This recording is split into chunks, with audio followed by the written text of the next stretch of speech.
wacana politik ataupun koalisi besar ini semakin menguat. Kita akan membahasnya lebih dalam. Sudah bergabung bersama kami di Rumah Pemilu Saudara, analis politik dari CSIS, Mas Arya Fernandes. Selamat sore, Mas Arya. Selamat sore, Mas Yasir. Nah, Apa kalau kabar? kita lihat nih, sudah dikatakan oleh Presiden Joko Widodo cocok ini. Kalau dari analisis Anda, ini akan semakin 100%, ini sinyal koalisi besar ini akan terbentuk? Baik, makasih Mas Yasir. Saya kira ini adalah milestone baru dalam prospek koalisi partai ke depan ya. Dan milestone ini saya kira dipengaruhi oleh beberapa kondisi yang mendorong koalisi besar ini bisa terwujud ya. Kondisi yang pertama saya kira terkait adanya ketidakpastian dari sisi partai-partai yang sudah membentuk koalisi, terutama dari sisi KIB, Koalisi Indonesia Bersatu, yang di dalamnya ada Partai Golkar, PAN, dan P3.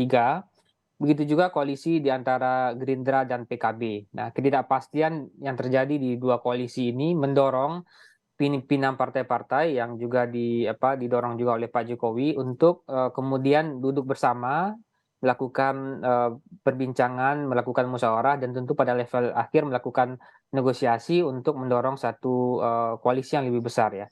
Hmm. Dengan situasi-situasi yang terjadi tersebut, ditambah situasi-situasi politik terakhir gitu, saya melihat ketidakpastian tersebut mendorong potensi munculnya koalisi besar ini menjadi lebih mungkin gitu. Kalau koalisi besar ini terjadi, capres dan cawapresnya siapa ini menurut Anda? Tentu partai-partai di internal ini kalau koalisi ini bisa terwujud tentu akan mempertimbangkan sejumlah nama, tetapi tentu dengan kondisi di mana Pak Prabowo sekarang dengan elektabilitas yang berada dalam 3 besar, tentu menjadi di atas angin dan punya posisi tawar yang lebih tinggi dibandingkan calon-calon lain ya di internal partai gitu. Dan saya lihat dalam sinyal-sinyal yang diberikan dan manuver-manuver percobaan-percobaan politik yang dilakukan selama ini, yang ditunjukkan juga oleh Presiden Jokowi, sepertinya memang ada kemungkinan kalau koalisi besar ini terwujud, Pak Prabowo bisa jadi alternatif yang akan didorong oleh koalisi besar tersebut. Oke, tinggal mencari bagaimana menggodok siapa bakal cawapresnya ya yang akan mendampingi Prabowo Subianto. Ini kan juga jadi PR juga. Tapi sebelum ke situ, Mas, kalau kita lihat ini kan Presiden Joko Widodo yang kita tahu ini adalah kader partai PDIP begitu. Kalau di sini mengatakan cocok, ini apakah Anda membacanya seolah-olah secara tidak langsung Joko Widodo mengamini, mendorong koalisi ini terbentuk tanpa ada PDIP, atau menurut Anda akan diajak PDIP-nya? Ya, memang potensinya ada, tetapi potensi yang ada tersebut tentu akan melewati proses yang rumit juga ya. Proses yang rumit saya maksud itu potensi terjadinya shifting partai-partai, 5 partai ini ke koalisi yang lain nanti juga potensinya terjadi. Dan itu bisa jadi didorong kalau misalnya PD Perjuangan melakukan move baru gitu ya, atau pergerakan baru ya.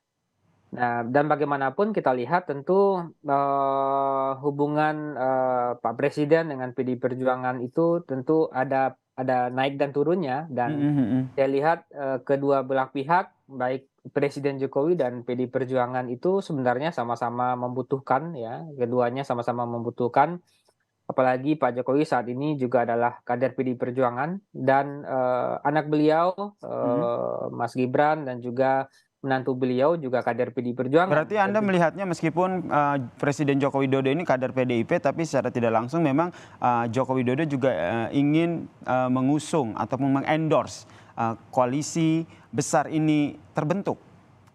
Nah, yang saya maksudkan adalah dalam situasi di mana terjadi dinamika-dinamika antara Presiden Jokowi dan PD Perjuangan, misalnya menyusul kasus terakhir gitu ya, tetapi karena kedua belah pihak ini sama-sama membutuhkan, sejak 2014 kemarin, itu selalu bila ada dinamika di antara keduanya, selalu kedua belah pihak itu mencoba untuk mencari segala banyak cara untuk kembali merekatkan diri gitu. Jadi, ada kalanya hubungannya naik ya, tapi ada kalanya juga turun. Tapi kedua belah pihak karena saling-saling membutuhkan itu selalu mencoba untuk memperbaiki hubungan, memperbaiki dinamika yang tengah terjadi gitu. Termasuk nanti keputusan apakah koalisi besar ini akan bergabung dengan PDIP jika terbentuk atau tidak ya?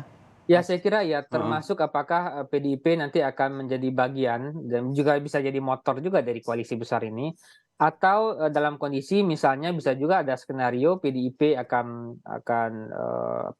tidak menjadi bagian, Mhm, tetapi mhm. salah satu di antara partai di koalisi besar melakukan switching ke PD Perjuangan. Oke, Nah, Anda melihat dalam situasi yang serba tidak pasti sekarang, memang semua kemungkinan masih masih mungkin akan terjadi. betul, semua kemungkinan masih bisa terjadi. Tapi kalau Anda melihatnya potensi untuk pembentukan koalisi besar ini banyak loh, ini 5 partai digabungkan menjadi satu begitu. Kira-kira ini akan ketok palu atau masih ada beberapa partai yang wah kayaknya nggak mungkin nih koalisi besar ini akan dibentuk?